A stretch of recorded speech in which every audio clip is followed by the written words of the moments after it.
All of a sudden, the rocks start sliding beneath their feet, and one of them jumps up to the top and is like, "We made it!" Fantastic. Oh, Yeah. brilliant. Nice. It's the way you tell them. You got to get the like into the show, right? Yeah. You can put the people right into the scene. That's the key. Yeah. All right. Good morning, everyone, and welcome to the digital download. Rob is not here, so I'm going to do my best at getting this right. The longest running weekly business talk show on LinkedIn, now globally syndicated somewhere. Everywhere, globally. Everywhere. Globally syndicated. We're everywhere. You can find us anywhere, people. Good morning. I am Tracy Borison, and I am guest hosting this episode of the Digital Download. As you can maybe see, we don't have our fancy background, and we don't have our fancy logo because we don't have our fancy Rob with us today. Don't have our fancy. But you can still expect all the good conversation that we normally have here on the Digital Download. So if you are tuning in live, please say hello. Let us know you are here in the chat. Oh, there's Fancy Rob. And look how fancy he looks. Yeah. You've got a jacket on, Rob. I'm at university today. And that'll be why people call you the Professor. Yes. Or You'll Fancy notice Rob, I've which been is what I'm hanging gonna call you around now. Brits and Canadians too much because I called it university. Here in the States, we say I'm at college. Oh. This is something I always was curious about because people say college regardless of whether or not it's a university or a college. And like I went to the University of Alberta, so I call it university because that's what it is. But anyway, that's not what we're here to talk about today. Yeah, but we're glad to have you, Fancy Rob, which I'm now going to call you, by the way, just so you know. We're here to talk about what are we here to talk about? The cost of inaction, something like that. Yes. This is what happens when Tracy hosts the show. It's 7:00 where I am, so we ad-lib more. And we have a wonderful special guest with us for today. But before we introduce our special guest, who's kind of an old guest that you might recognize from the panel before. He looks very old. Yes, he's super old. He makes the rest of us look young. I don't know what's happening today, you guys. Let's start with a round of introductions, and then we'll get to Jordan. So, now we're closer. This is actually better because you can see less of my parents' office. Do we like that? I like it because you can see less of my parents' office that I tried to madly scramble. Okay, Alex, you go first with intros because that's what's happening. Okay. So whilst I'm talking, I'll be on the big screen. Can everyone see that? Yeah. Okay, cool. So good afternoon, good morning, good evening, wherever you may be. My name is Alex Abbott, the founder of Sapiro and the creator of the conversation operating system.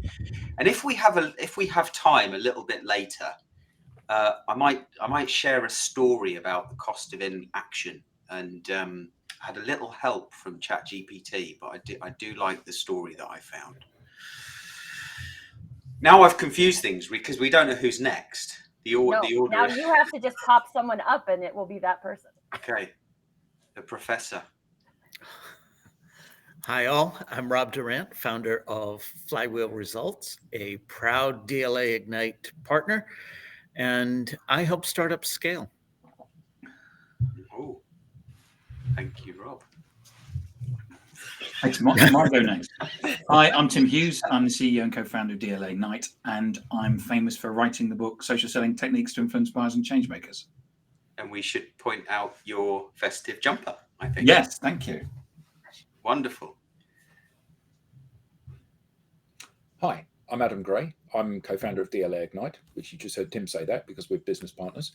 And I'm not really famous for anything at all, but I'm delighted to be surrounded by such a fantastic group of people. This is like intro roulette, isn't it? It is, isn't it? Jordan. Bonjour. And I'm on mute. Hello, everyone. I am Jordan Abbott, also known as the Sales Poet. Previously, a proud DLA Ignite partner before I went off and worked for Vidyard for some time. Well, you technically are again now, because you've rejoined Sapiro temporarily. Indeed. Are you ever really not a proud DLA Ignite partner? That is a good question. Once you're in. There's no going back. Yeah. Yeah, Just when I thought I was out. thought I'd escaped. No, really, really keen to be back on the download. So thank you very much for having me back. All right. So, Jordan, this topic is kind of related to some experiences you might have had recently. So let's talk about the cost of inaction from your perspective in terms of why we're even having this conversation today. Yeah, certainly. So I think the key thing was during my time at Vidyard, a lot of the messaging was just purely falling on deaf ears. They've done some great work with some great businesses, creating these insane uplifts, but the way the buyers are currently thinking just doesn't really align to that uplift. The economy is, for use of a better term, a bit of a shit show at the minute. Businesses are really nervous. Leaders don't want to put their head on the chopping block.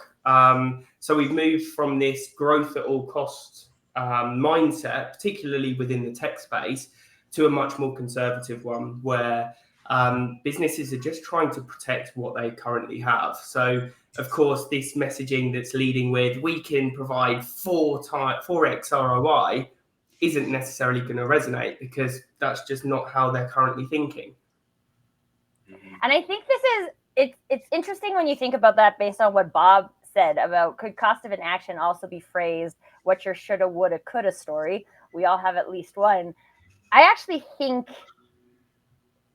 there's like a more real-time version of this. So we're like not quite in the place where we're thinking shoulda, woulda, coulda, but we're almost like frozen in place, which is what inaction looks like. So, and I know I experience this a lot in the current industry when it comes to marketing, because people are continuing to do everything they used to do, which worked at one point, but it doesn't work anymore. And they're not yet in this shoulda, woulda, coulda part of the story. They're just in like, we have to keep doing this and we have to keep doing more. So Jordan, is that something that you saw? And then I'd love to hear from the rest of the panel as well. Is this like, what's up with this doing more of what doesn't work? Yeah, it's I think what's the saying, better the devil you know than the devil you don't know. Something I've probably butchered that, but I think a lot of leaders are in that sort of position where it's just better to stick with what they're doing, but do more of it to try and close the gap, rather than do something that's potentially different, that could potentially close the gap, but also could have an adverse effect. So, I think for so long that value-led messaging worked, but we're reaching an inflection point at the minute, and that's what sort of led me to explore how else I could try and start these conversations, still leveraging some of those great stats, but just framing it in a different way. I believe part of the challenge is that in general, our default is no. And no seems safe, because no means I'm not going to change. But if nothing ever changes, then nothing ever changes. And that can be pretty dangerous too. Most of us don't realize the cost of not changing. And that's what we're talking about here with the cost of inaction. The coulda, shoulda, wouldas are really the things that we don't see as having a cost at the time, but it's the opportunity cost that we missed. And that's so hard to calculate. I think it's more fundamental than that. I think that what's happened is that organizations have come to market with a new product, and the new product has been attractive because it's the only one like it, or oh, that's a really neat idea, we'll go for some of that. So it's quite easy to sell that initially, And then that becomes commoditized, and you're not the only person that has that USP, or not the only organization that has that USP. And I think that I don't think that the 4x ROI is an issue about the buyer's mindset. What I do think is an issue is that we focus on messaging. And the problem with focusing on messaging is that somewhere deep inside all of us is this belief that if I get the messaging right, all of a sudden the phone will start ringing. And that's delusional behavior.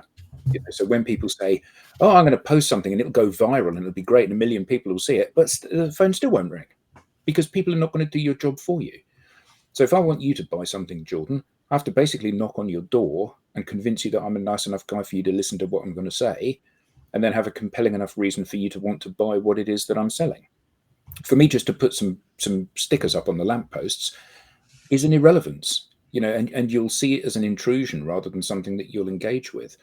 So I think that the place that you've just been, the place that you've just been, they have become victims of this, as we see so often. Startups grow really quickly, and then all of a sudden it drops off a cliff. And the reason it drops off a cliff is because people have, the latest, greatest new thing is now someone else's product. And they learn very quickly that, in the case of a video tool, it's brilliant because this will create something which will engage people really well. Yeah, it will. And it's a slicker way of doing things than it is to use your iPhone and just shoot it and upload it straight away. But it isn't going to do it for you. You have to continue to make those videos. You have to continue to publish those videos. You have to continue to invite people to watch those videos. You have to continue to have a good story to tell with those videos.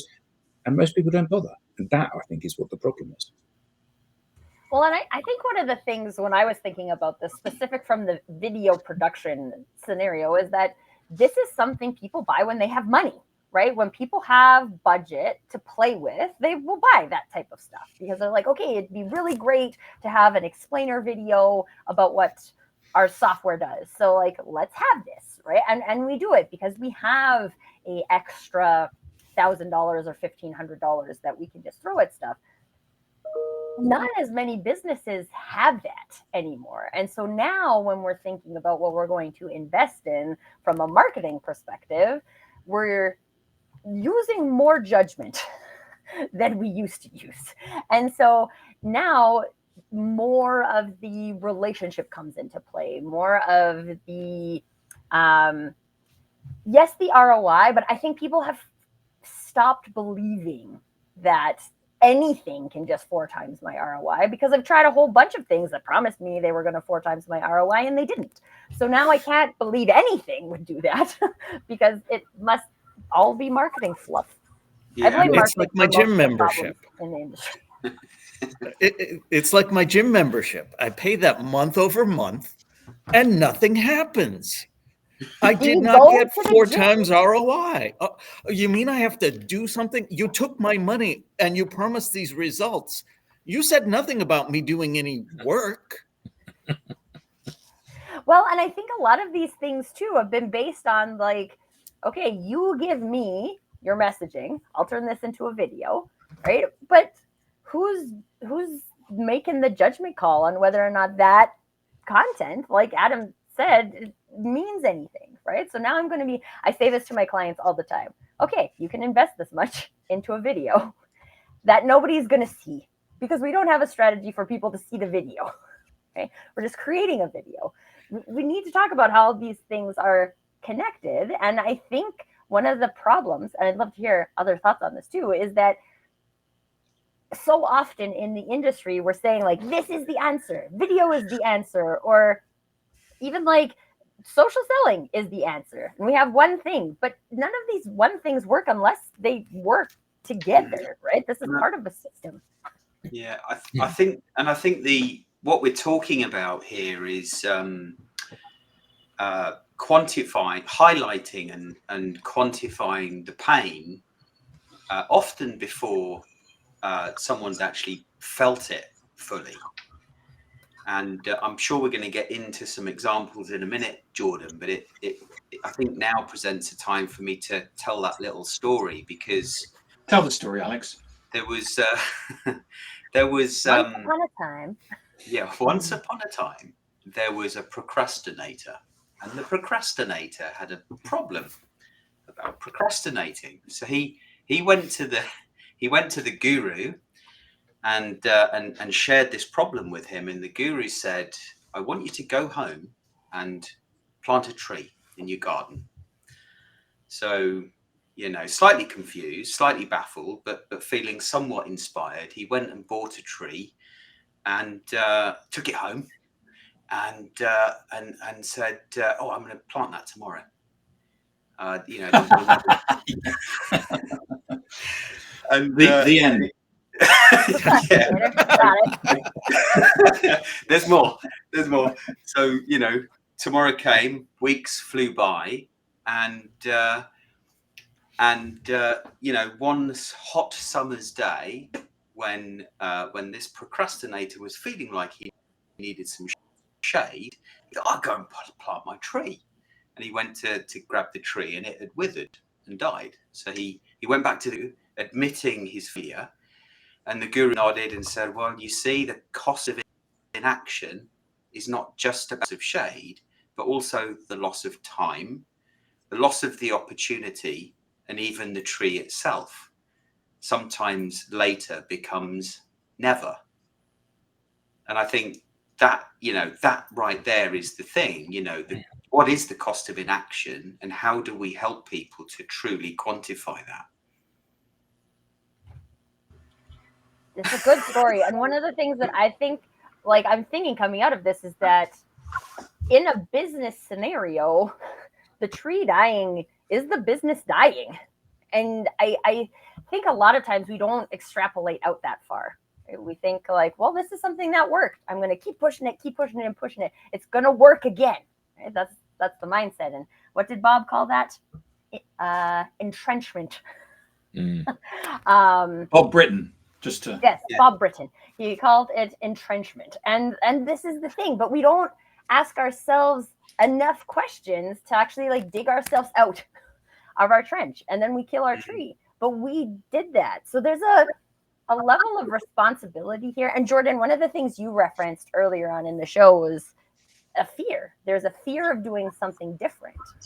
But something that I've always wondered about. Now, I'm a let's try it and see what happens type of person. I don't have fear of failure like a lot of people do. We are afraid to do something different, but the thing we're doing is providing zero results.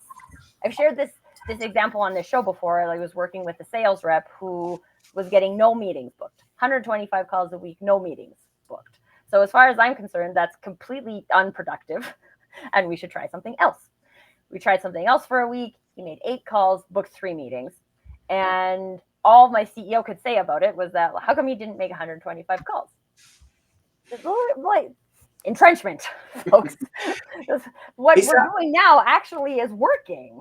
But you still want to go back to the old way of doing it because we're so convinced by not even data. I'm not sure what we're convinced by because the data would say it doesn't work.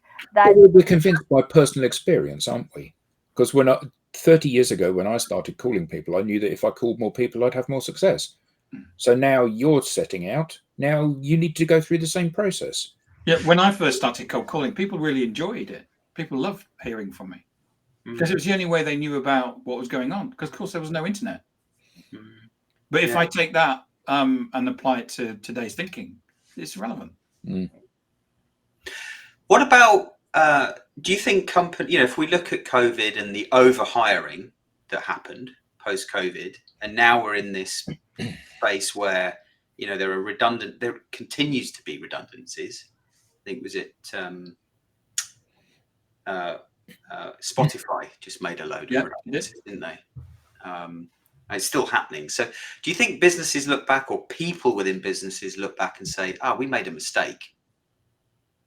No, because what they're doing is they're often, and I left a comment to this effect on Jordan's post this morning, they're hiring the wrong people and they're firing the wrong people.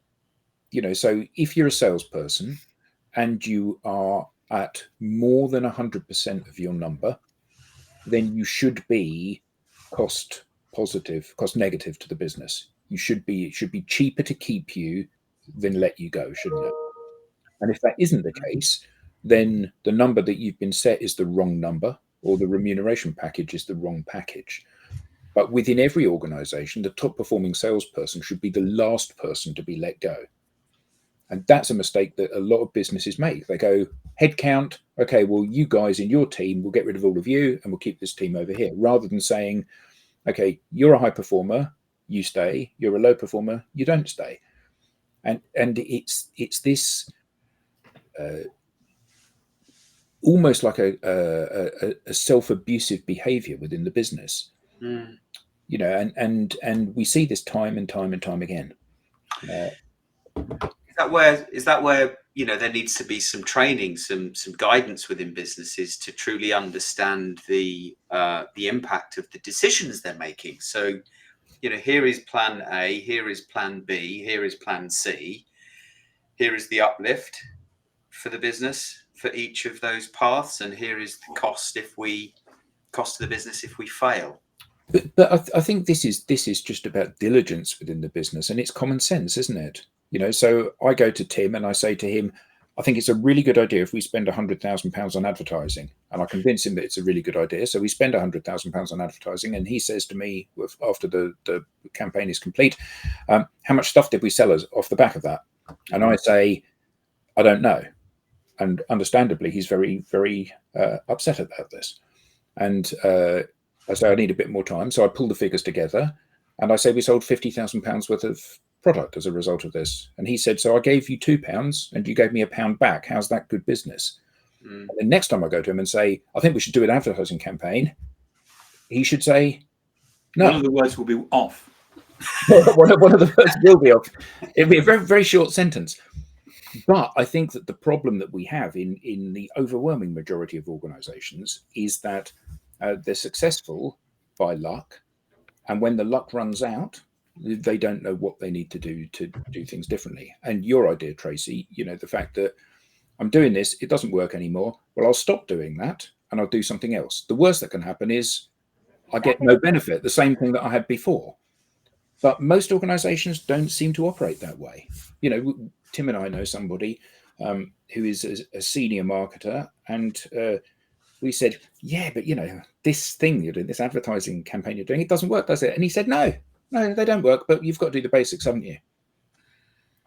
And we looked at each other and just, I mean, it's not often that we're lost for words. And the two of us just went, what can you say to that?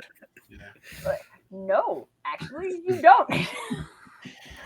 This is the thing, though, right? It becomes like industry. I think people interpret it as like industry best practice, but it's not actually best practice. It's just like industry doings that people have made basic, right? I remember, like, I worked at a retail furniture company, and I asked the VP of marketing what the ROI was on our TV spend. And they were like, we don't know. You just have to do TV. In this industry, you just have to do TV. And I always think if you're a big enough business, then fine, go to town. Like I said, but if you have disposable income and you want to use it for advertising, sure, great, good, right?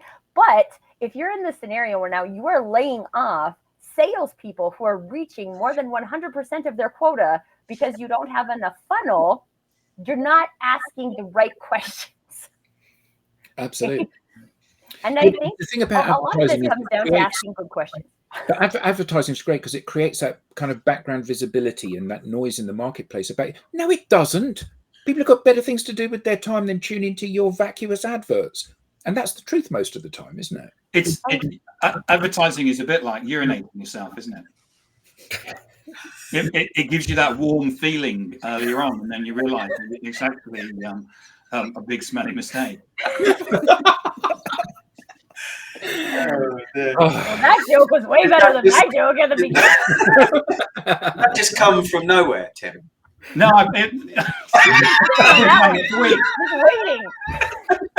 just waiting to pounce. It's the Christmas winter. It was worth it. It was worth brings the wait. out in you, you know. Yeah, because I'm laughing. Yeah. Can I just say that Jordan, the moment that I knew things were bad in that organization, I don't know if I'm allowed to say this, was when they started giving, was it $200 Amazon vouchers to have a meeting with you? And it really pissed me off because I couldn't work out how to get the $200. I was more, I mean, a 30-minute pitch. That's worth, I can get a lot of vinyl for $200. And it would have been worth sitting to a pitch about this video stuff just to get the voucher. Yeah, you are right. I think everyone was sort of scratching their heads there, but apparently the data supported it. So don't know how that. Well, if you pay somebody $200, the data will support the fact that they turned up to the meeting. It will. Yeah. Well, I would have gone to the meeting. And we're touching on another topic here, which is not necessarily true of Vidyard, but I am aware it happens in other companies where leadership fudge the numbers because they want to continue doing something or they want to attribute value to an activity to just keep getting support for that activity. No. I'm aware of companies that get 0 for nothing and they fudge the numbers and it shows. So I know a company that's got 0 from it, but the numbers show that the 2 biggest deals they did that year came from that particular event. Yeah. I'm like, this confuses me. Like, what's the benefit, the long-term benefit of that? Besides, there's no long-term benefit. It's to save. It's not people. a good business proposition, right? That's just no. Somebody has a KPI. They have to show the benefit of spending money, and so they did. Right.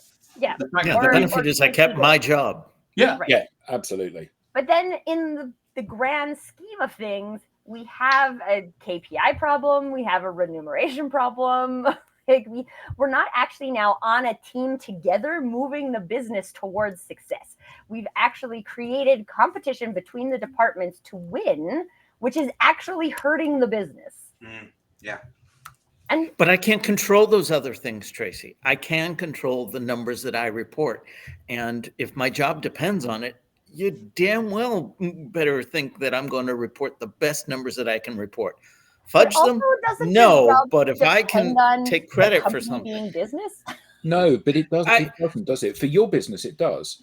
So but this is like precisely the experience that we're exploring here with Jordan, right? Like somebody who has overachieved what their KPIs are. So let's say, and that's an actual overachievement, not I fudged the numbers overachievement, and still got let go. So it doesn't actually play into my job security at all, unless I'm really, and like I said, in Jordan's scenario, it's just as crazy because you've actually been investing in the business and growing it from a sales perspective, and it's still not enough. So then what's enough? But I can make a case for it. With a big business, it doesn't operate in the same way as a small business. If TLB coaching and events doesn't sell something, you don't get to buy your groceries this week. That's the mechanics of that. Within a big organization where there's a huge amount of money coming in some cases a huger amount of money going out, you're only, it's a big river that's going past and you've got a bucket that you're dipping in and out of the river. So there was one organization that we worked with, and one of the people that we had trained did a post. The post got quite a lot of traction, and they got a message from somebody that they'd known but hadn't spoken to for 7 years. And this person said, "We should have a chat, please." And it transpired to be a $100 million deal. And the company refused to acknowledge that was because the person had messaged them off the back of the post because, well, you already knew them. Yeah, but I've not had any interaction with them for 7 years. Yeah, but you already knew them, so that doesn't count. But and it is this lack of pragmatism around the measurement of these things and prove it. Well, loads of people are going to see our post and it'll increase brand recognition for. Okay, that's great that you say that, and that's a nice story. Prove it. This is a really successful campaign. Prove it. And often. It's the fault of the marketer in this instance, but often there is no mechanism set up before the event. So have you set up a unique phone number or a unique email or a unique web page that this drives to, in order that you can say, okay, we've got XD visitors, and the only way they could do this is by this mechanism. But a lot of the time, it's making really foolish mistakes, like in Jordan's instance. I want to hear the case that Rob wants to make.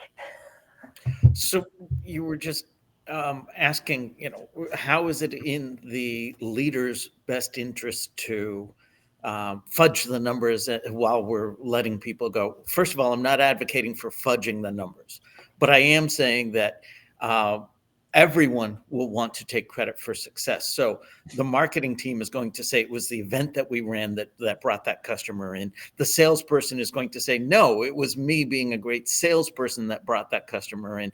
But to your point, if it doesn't drive revenue, why are they doing it?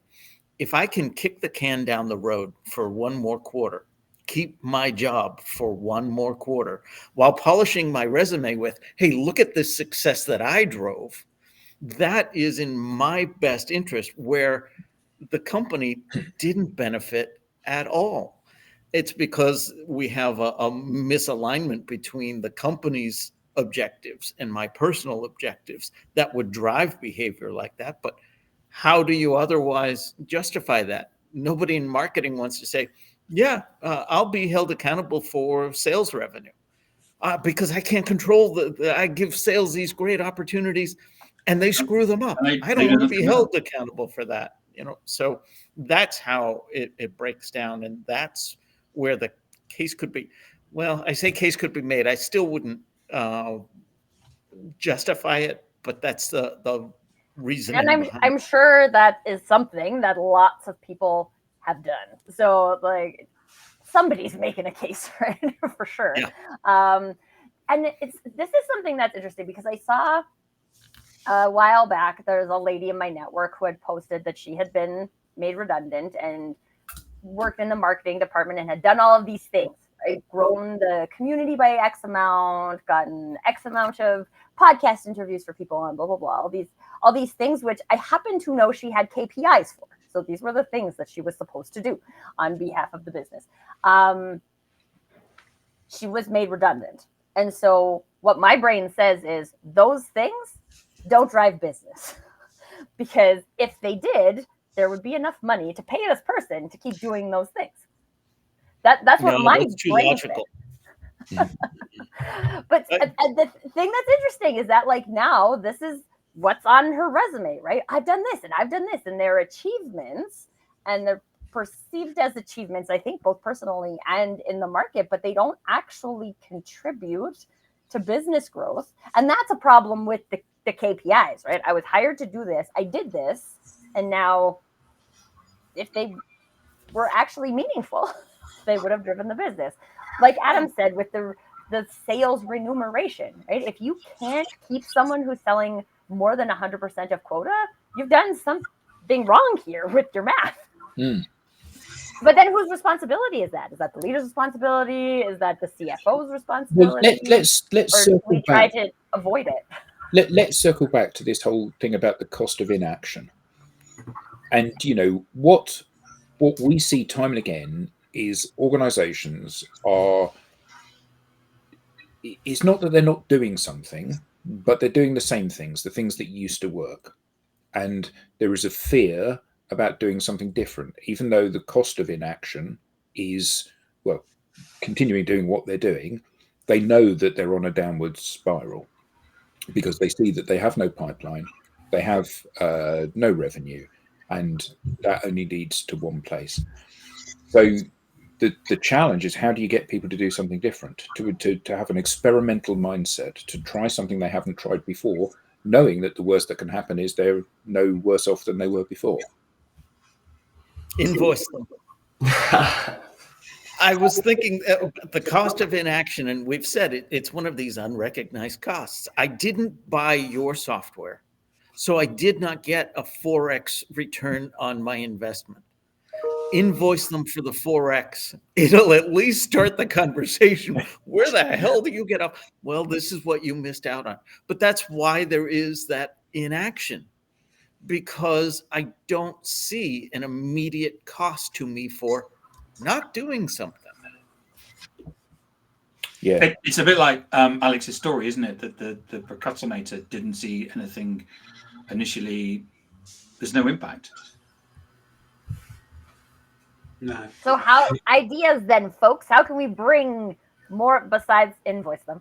I Ideas thought that was a on pretty like good what one. can help people see these costs or questions that we could be asking to help us see these costs, hopefully along the line instead of at a like go no go point where I have to lay off my entire sales team. Well, seeing as we've got a guest, Jordan, what do you do to shake people out of their their slumber and try to get them to behave differently as a result of talking to you? Because clearly it works for you, because you were ahead of target and you'd only been there 7 months, so that's a remarkable achievement. So how did you do that where others had failed?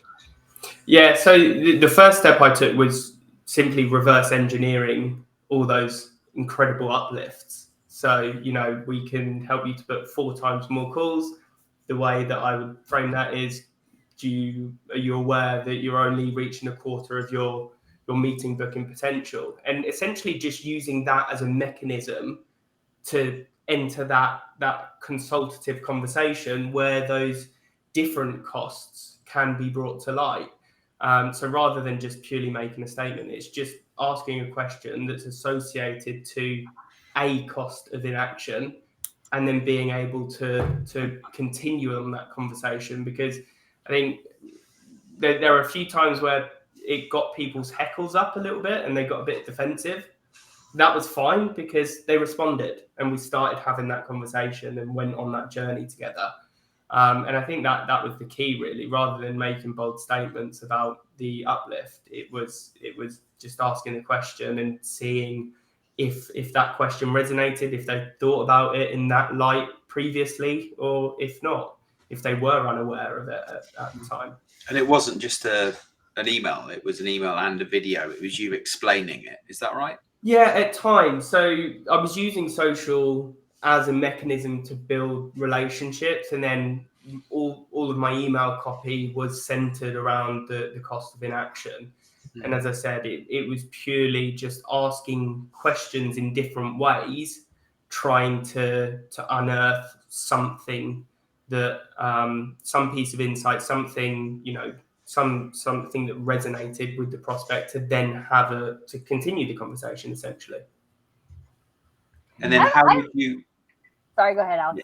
How would you then continue that? So let's say you then started having the conversation. How would you support that? A, validate it, and B, support that message. Yeah. So again, I think I sort of continued working backwards. So one of the key points of conversation with Vidyard was, booked meetings or piped revenue. Then it was identifying, okay, what are your key metrics that you're measuring that then lead up to that point, and just going all the way back to the root. And throughout that conversation, we'd identify, okay, well, this is potentially a key area that's costing you. Perhaps you're doing this very well. And it just sort of opened up the conversation and trying not to be too rigid in it. As you said, there's various different costs associated, not just a dollar figure. So that sort of typically created quite a fruitful conversation from that. So more about the conversation and the questioning. Yeah.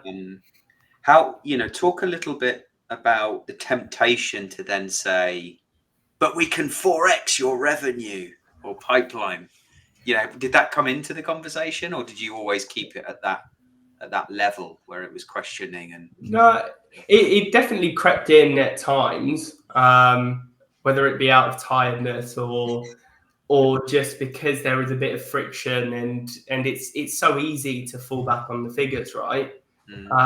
But it's detrimental. Like, as soon as I then said, by doing this, you can expect 4 times more meetings, I knew I'd shot myself in the foot, and that was the conversation pretty much over, because trying to get back to that consultative point was really tough. I guess you're then waiting for the moment that they then say, "Oh, so can you help with that?" Yeah, they invite you to talk about the value. Exactly that. And then that next step was a demo, but I'd hate saying the word demo. So the way that I framed it was, okay, now I've understood your process. This next step with my colleague will be them identifying those key points that we've spoken about and showing you where this could fit into your existing process. And I found that helped. Again, at the end of the day, it is a demo, but it's just, it felt as if people were, don't know if excited is an overstatement, but they would actually then show up to that demo rather than thinking, oh shit, I've got to listen to this hour demo that's just come straight out off the back of a cereal box, I think in most cases, Jordan, what's happened is that sellers have educated buyers that the demo is part of the process. So it gives them something they want to see, right? Yes. So often we will want to kind of see it, because it's a bit like, buying a car, and what you do is you say, can you open the hood, or can you open the trunk, or and you kick the tires or whatever. So you do want to see what you're going to buy.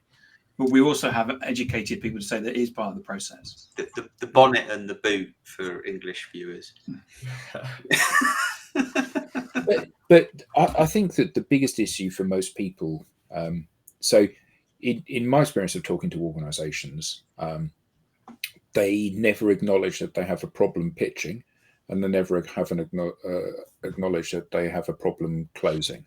So every single team that I've ever worked with, they all say, oh, we have no trouble closing business, no problem at all. And they do. Of course, they have a problem closing business. And of course, they have a problem pitching and presenting it in the right way. But I think that their biggest challenge, and they think their biggest challenge, is being able to get those conversations in the first place. Once I've got you on a call, or I've got you across the table from me, it's fine. I'm on home turf then. That I can deal with.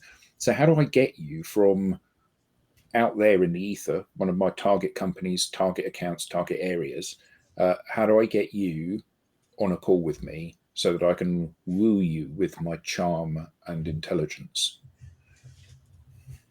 And good looks, Adam. And good looks. Thank you, Alex. I was waiting for somebody to come in with that. Yeah. So what's the secret, Jordan? Again, I'm teaching you all how to suck eggs. You taught me exactly how to do it. It's by being human, right? Rather than I think, just to preface it, I think generally within sales, whenever something that's cut from the efficiency cloth works, we end up working to death. And I think that's what's pushed us to the point in which we're at, where buyers will not go anywhere near anything that's vendor produced or vendor associated, because they know it's going to be the same song off a different hymn sheet, So the most valuable thing that we can provide is ourselves within that process, and it's all about identifying those commonalities in which you can start a conversation and then continue that conversation, and being human throughout the entire process, right? Because no one wants to be told that their baby's ugly. So I think by being able to take that consultative approach and really empathize with the pains that your prospects are feeling is going to be a way for a more productive conversation, where you can actually start to identify what the real decision-making criteria is and get to the core of that, rather than just being sort of on face value, which is what I think a lot of salespeople do. They have happy ears, they hear something they want, and then they'll move people through the process, and then that lack of clarity surrounding what the true decision-making criteria actually is will come to light and end up biting them in the butt. So I think the key is to just be human, and while it is a numbers game, I think we've already spoken about vanity metrics or KPIs being out of line with true business outcomes. So I think there's a lot deeper conversation to be had there as well. Yeah, I think that the reason that I want to continue on this thread for a moment is that you're different to the rest of us on this call, because we train people how to use tools to generate more conversations and meetings, and you've gone off and done that and been hugely successful doing it. So, you know, it's great that I'm a teacher and I show people how to do it, but you're somebody that has picked up this ball and run with it. And, you know, normally when I've worked in a tech organization, you know, you would expect somebody to be in the company with their feet under the table for 6 months before they even started to generate any degree of success. You were there for barely more than 6 months and you were already ahead of your target. So you know, this is a remarkable achievement. So you had, you know, a month of onboarding and a month of learning about the product and a month of trying to identify what your target market was and who your targets were, and a quarter of actually selling stuff. And you've done your year in a quarter. And I think that the key thing here for people watching this program is that they need to try to emulate what you did, because for most of these organizations, they need to have somebody like you that hits the ground running and is productive from day one, because for many of the organizations that I talk to, the clock is ticking, and 6 months of somebody that I'm paying salary, car, expenses, overheads, and they're not selling anything is 6 months when I'm digging deeper into the hole rather than climbing out of it. So I think talk us through what you do. Before you do, Jordan, just for you guys, in case you weren't aware, Jordan has 3 offers on the table at the moment. So just I'm not surprised. I'm surprised it's only 3. Just take what Adam said there, take the transcript, and go back to each one of those companies and see if you can negotiate your offer. Yeah. Well, thanks guys for all the kind words. The way that I break the process down is into sort of 4 stages. It's initially profile. So I want to make sure that I'm as attractive as possible to anyone that goes on my profile. As you mentioned, I want them to think, okay, he's a half decent chap. I'll listen to what he has to say.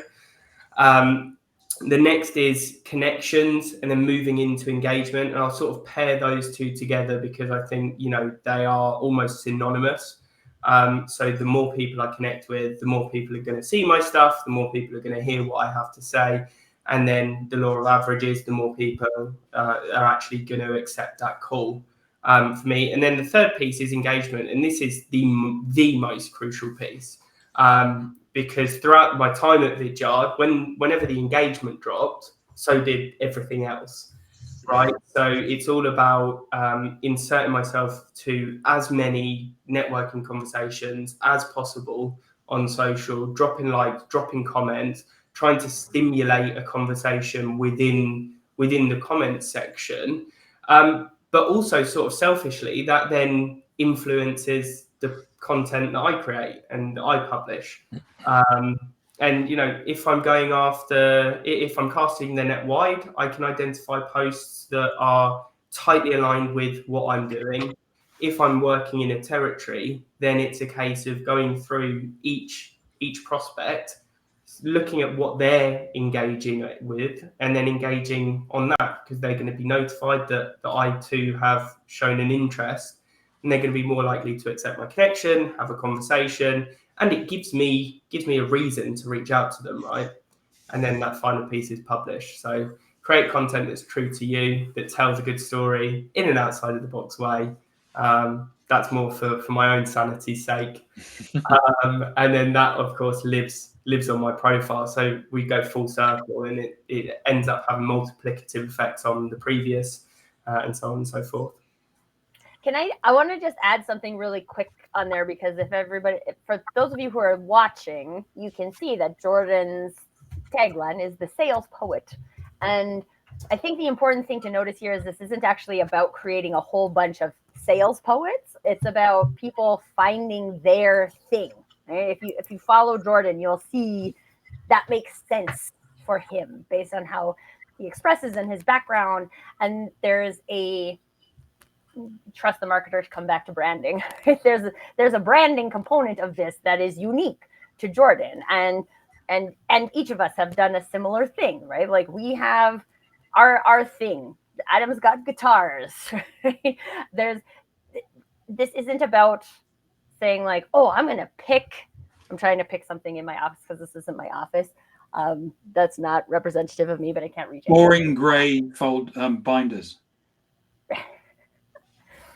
Yes, this is Jordan's recent post, right? And like, I love any kind of musical post that Jordan did because I love music things, right? And this is the thing I think people don't. We look at the strategies, and Jordan did a really great job of outlining the strategies, but this is something people will like or people will not like based on who they are, right? And it actually has nothing to do with selling video or selling anything else. It has to do with who Jordan is as a person, and people can connect with him as a person. And then we can have a sales conversation because it's easier to have a sales conversation because we already like each other. Or like in Adam's example, I can be like, hey, I've known you for 7 years. I have a client right now who I knew for 8 years before they became a client of mine. I love the fact that on this video, it starts off with you being miserable, and it's black and white and it's quite dour. And then it goes to color and you start to smile and, your voice becomes more engaged. I just think it's so elegant what you've done there.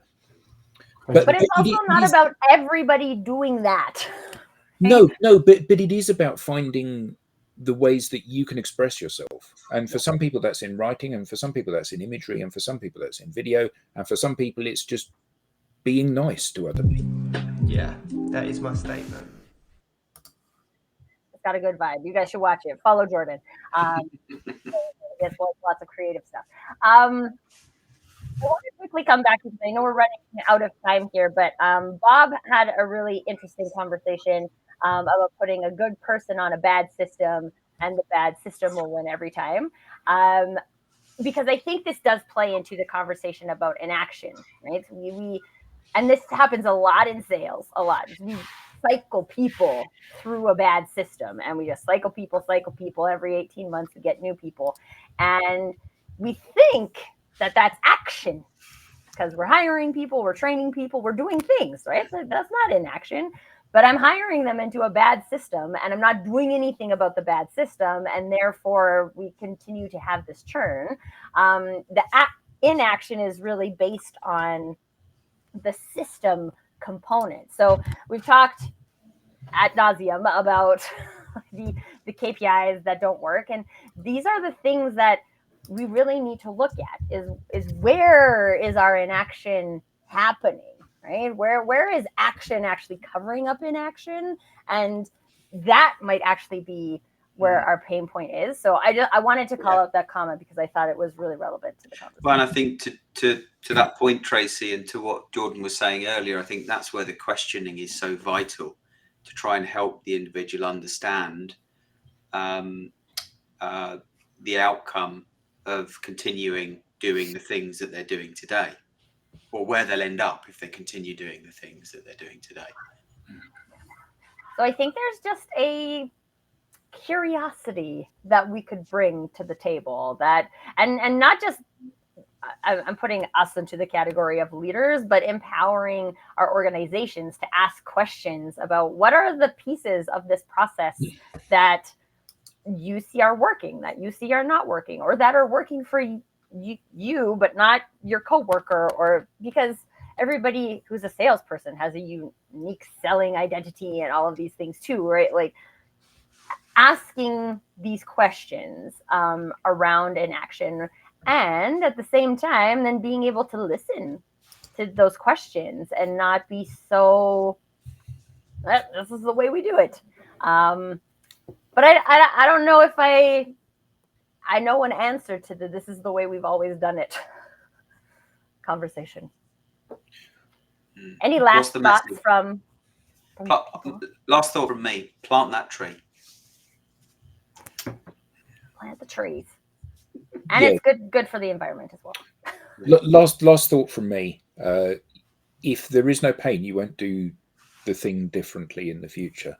But you have to ask yourself, when you say, well, this is how we do it, whatever it may be, if you're looking at an empty pipeline, then something isn't working. So you have to change something. Get better at math. Sound like Rishi Sunak. Well, we think of these things as strictly linear. And growth is going to continue in one straight line, as though it's a simple y equals mx plus b. And it is so much more complex than that. And the variables are always changing. If you understand the math behind those equations, you'll understand that tomorrow will not be just like today. So there will be a cost to not changing from what you're doing today. Tim or Jordan, any last thoughts? No, other than it's been an absolute pleasure to be back on the download with you all. Thoroughly enjoyed And it. congratulations. Jordan. You're welcome, Jordan. Yes. Come back anytime. Come back in 6 months. and tell us how you have reached 100+% of your quota at whatever new company you're working for. I will do. And Rob, if whoever's closing out the show, Tracy or Rob, I don't have the QR code available. I was going to say, I'm pretty sure we don't have the QR code for today. But that doesn't mean that if you're watching the show and you would like to be a guest, that you shouldn't contact us, because you should. And you've seen all of our lovely faces here today. You're probably connected to one of us. So if you are, just send us a message and tell us, I would like to be a guest on the download. You can also go to digitaldownload.live, and the Be Our Guest section is right at the top. Click on that, fill out the application. We'd love to hear from you. We would love to hear from you. And was there anything else you normally do to close out, Rob? Just thank everyone for Normally being we have here. the QR code and we do the fun pointing thing, but we don't have it. So now we just have to. That's the digital download, which is the Longest running weekly business talk show on LinkedIn Live, now globally syndicated. There we go. Boom. Now we're going to have to change that up. Right, yeah, just so we can have to confuse everybody. But thank you to the wonderful panelists, all of your genius for sharing. Thank you to our guests, really great, especially Bob Britton. You had some wonderful, great perspectives you added to the conversation. So thank you for bringing those. And folks, we're here every week at the same time, so you should put it in your calendar and come and check it out, because we're always talking about digitally things. And bring your friends as well. Invite your friends, because the more brains and perceptions that we have in the conversation, the more we all get to learn. So with that, I don't actually have control of the live button. Alex does. I do. So thank you, everybody. And until next time, I don't know, be yourself. Have a great weekend, guys.